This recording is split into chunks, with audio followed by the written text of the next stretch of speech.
મૂંઝવણ હોય જો મલકની કુળદેવીને કહેવાય એ આવી માતા બેઠી હોય મઢમાં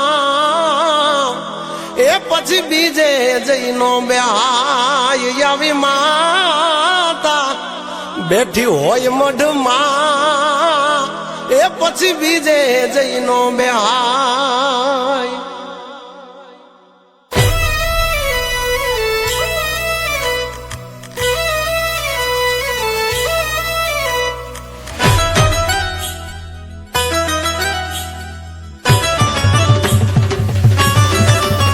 હે જૂનું